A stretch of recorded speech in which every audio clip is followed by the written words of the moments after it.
नमस्कार, खबरों के पीछे में आपका स्वागत है। मैं शादाब मलिक। हर रोज़ की तरह एक बार फिर हम हाजिर हैं नई कहानियां लेकर। जैसा कि हमने अभी तक कई एपिसोडों में कई सारी कहानियां सुनाई, कई सारी चीज़ें आपको बताया, वैसी बातें जो खबरों के पीछे की हैं, जो बात पब्लिक में नहीं आई, उसे ज्ञानेश्वर ने आपको बताया। हमने उनकी डायरी पढ़ी और उन्हीं की डायरी की कुछ बातें हम शेयर कर रहे हैं। तो आज हम बात करेंगे कि ऐसा क्या हुआ था जो हल्ला हो गया पटना में कि पटना सिटी एसपी के बंगले पर भूत नाच रहा है। तो ये अब हम पूछेंगे कि ज्ञानेश्वर क्या है वो मामला। देखिए सदाब, आपने बिल्कुल सही कहा। हल्ला क्या हुआ, लोग डर गए। देखिए, doctor Ajay Kumar city SP हुए पहले, जिन्होंने खुले में इनकाउंटर्स किए। फिर बाद में आरएस भट्टी आए, तब मानवाधिकार का शोर होने लगा था। बहुत कुछ खुले में कर पाना संभव नहीं था, लेकिन फिर भी अपराधियों के साथ सख्ती से निपटा जाने लगा। दोनों के जो टास्क फोर्स थे वो बहुत ही मारक थे, लेकिन टास्क फोर्स के कई सदस्य जब बागी हो जाते हैं तो परिस्थितियां विकट हो जाती हैं जो उन्हें ऑपरेट कराते हैं। टास्क फोर्स में पुलिस वाले लोग तो होते ही हैं, साथ में क्रिमिनल्स भी होते हैं।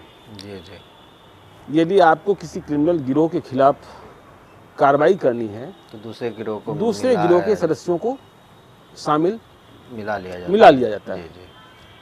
तो देखिए, जब डॉक्टर अजय कुमार थे तो उनके टास्क फोर्स में एक बहुत ही महत्वपूर्ण बंदा था, बांके झा।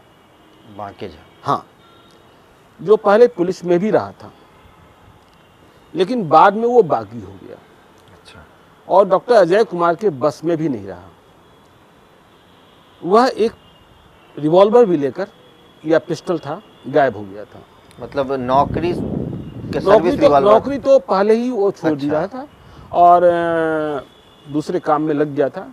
लेकिन डॉक्टर अजय कुमार ने उसे रास्ते पर लाने की कोशिश की थी और फिर अपराधियों के सफाई के लिए उसकी मदद ली थी, लेकिन बाद में वह फिर से अपराधी बन गया था। अच्छा। और पुलिस की पहुंच से बाहर हो गया था, क्योंकि पुलिस किस प्रकार से पकड़ सकती है उसे पता चल गया था। और पुलिस में खबर देने वाले कौन कौन लोग होते हैं, इसलिए मैंने कहा कि जब टास्क फोर्स के जब लोग होते हैं, जब बागी हो जाते हैं, तो बड़ी समस्या पैदा होती है, क्योंकि वो बहुत सारी चीजें, बहुत सारे राज जान रहे होते हैं। बांके झा बाद में बड़ा बैंक डकैत बन गया। बैंक डकैती करने लगा, पुलिस के लिए सिरदर्द बन गया। पटना में नहीं कर रहा था, लेकिन उत्तरी बिहार के कई जिलों में वो बैंक डकैती कर रहा था।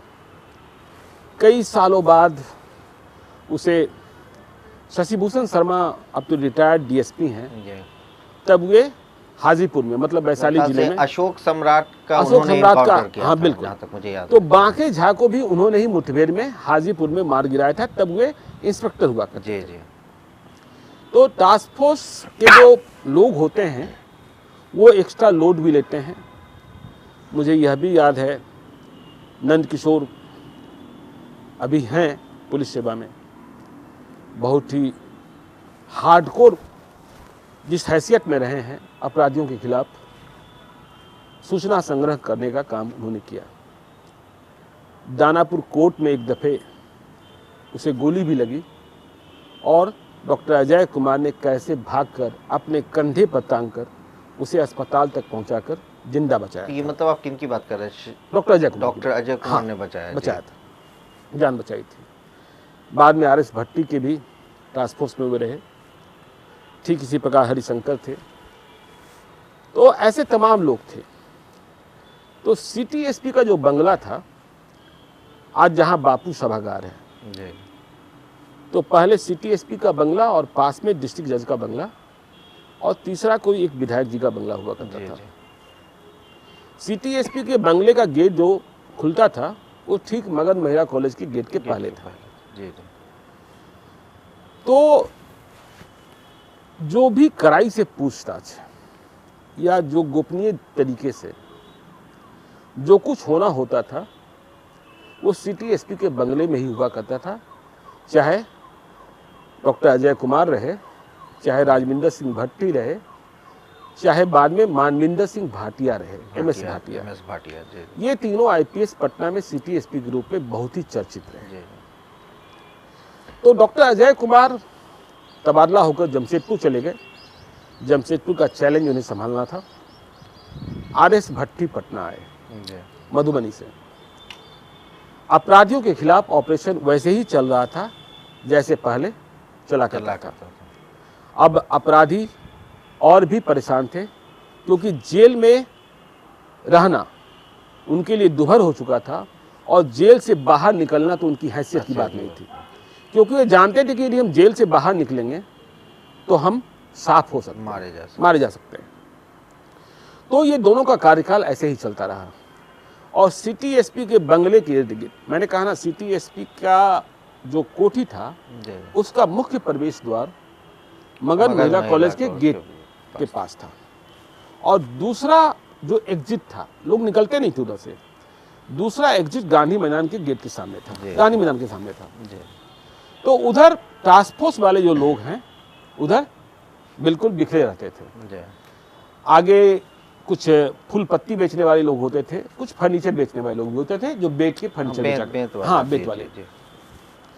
तो RS भट्टी भी बाद में जब गए पटना से, तो जब भी कोई पदाधिकारी जाता है तो घर की साफ सफाई, रंगाई पुताई की जाती है नए तरीके से। तो RS भट्टी के जाने के बाद रंगाई पुताई शुरू हुई, सफाई शुरू हुई। दिन रात सफाई चल रही थी क्योंकि नए पदाधिकारी को आना था जिनका पदस्थापन पटना में सिटी SP के तौर पर हुआ था। तो जो सफाई करने वाले लोग थे वो दिन में ही कांपने लगे। अच्छा। रात में रहने को तैयार ही नहीं होते थे, रात में काम करने को। अब हुआ क्या, तो सफाई करने वाले लोगों ने कहना शुरू किया कि इस घर में अदृश्य ताकतें जो हैं मंडरा रही हैं, भूत नाच रहे हैं।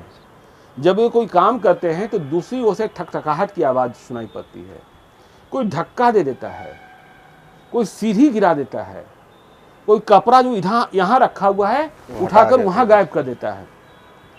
तो एक भय का माहौल पैदा हो गया और लोगों को लगने लगा कि ये क्या हो रहा है, ऐसा कैसे हो रहा है। जिन्हें नया आना था वे भी नहीं समझ पा रहे थे, जो पुलिस के लोग थे वे भी बंगले के भीतर जाने में संकोच करने लगे। जो सिटी SP का जो मुख्य बंगला था जहां वो रहते थे, पीछे अर्दली रहा करता था, वहां टेलीफोन रिसीव करने वाले लोग रहा करते थे, उनके मन में भी एक भय और खौफ पैदा होने लगा कि इस बंगले में कौन सी अदृश्य ताकतें घुस आई हैं, कौन सा भूत घुस आया है। लोग कहने लगे कि इस बंगले के भीतर इतने सारे पोस्टमार्टम हुए अपराधियों के। अब पोस्टमार्टम का मतलब आप कुछ भी समझ सकते हैं, सही बात। आप उसे पूछताछ का पोस्टमार्टम समझ सकते हैं और भी कुछ समझ सकते हैं। तो इसका जो है लोगों ने कहने लगा कि ब्लैक मैजिक इस घर में घुस आया है, जो किसी को न सोने दे रहा है न किसी को जीने दे रहा है और सब कुछ उठा पटक किए हुए है।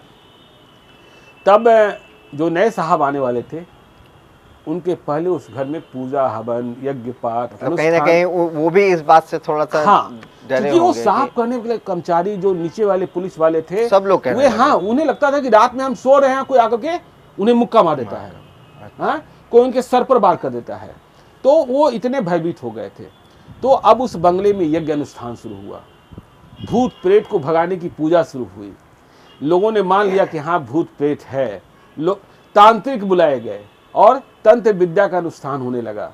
तो ये सारी चीजें और ये बातें बाहर आने लगी कि जो सिटी SP का बंगला है उस बंगले में अब अदृश्य ताकतें जो हैं प्रवेश की हुई हैं और वहाँ वो मंडरा रही हैं, लोगों को डरा रही हैं, लोगों को कपा रही हैं।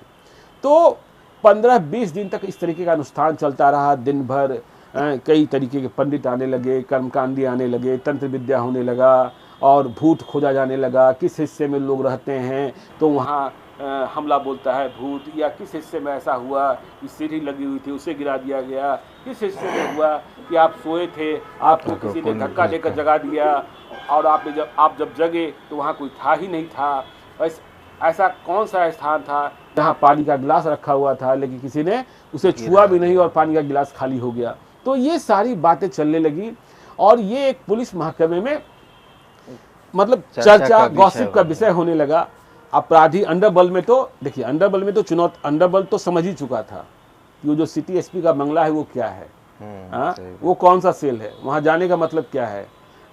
और यदि हम, और आप आज डायरी की बात कर रहे हैं ना, एक बात और जानने की बड़ी रोचक बात है, आरएस भट्टी के पास एक लाल डायरी हुआ करती थी। तो भट्टी एक ऐसे पुलिस पदाधिकारी थे जो अपनी प्रायोरिटी, टारगेट कभी कम नहीं करते थे। उनकी डायरी में हर थाना क्षेत्र के टॉप क्रिमिनल का नाम लिखा होता था, और जो थानेदार होते थे उनके पास टाइम फ्रेम में जिम्मा होता था, इसको इतने दिन के अंदर आपको, इसको इतने दिनों के अंदर आपको जिंदा या मुर्दा पकड़ना है या मार, जो भी करना जैसे है, भी, हाँ, ये दिखना नहीं चाहिए। तो अंडरवर्ल्ड में ये हरकम मच जाता था कि जिसका नाम लाल डायरी में, भट्टी की लाल डायरी में लिखा गया, मतलब उसका समय पूरा हो गया। हाँ, उसका समय पूरा हो गया। मुझे याद है जक्कनपुर में एक थानेदार हुआ करते थे बीके गोप, बाद में डीएसपी होकर रिटायर हो गए।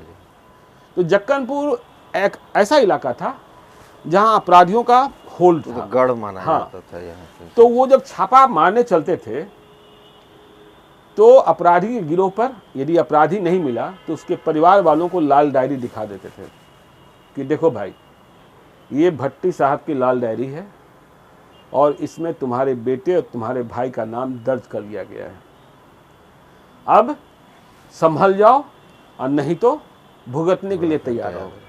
और देखिए, डायरी पर ये नाम कभी खत्म नहीं होते थे। अब उन्होंने 10 नाम लिखे, उसमें 4 मिट गए तो फिर 4 चढ़ गए, 4 चढ़ जाते थे। मतलब परीक्षा कभी खत्म नहीं करते थे वे अपनी। और इस तरीके से जिसे आप जंगल राज भी कहते थे, लेकिन पटना को हमेशा कंट्रोल करने की कोशिश की गई। और अच्छे अफसर, देखिए अपराध तो होते ही थे। पटना एक ऐसा शहर था जहां दूसरे शहर से भी आकर अपराधी टिकते थे।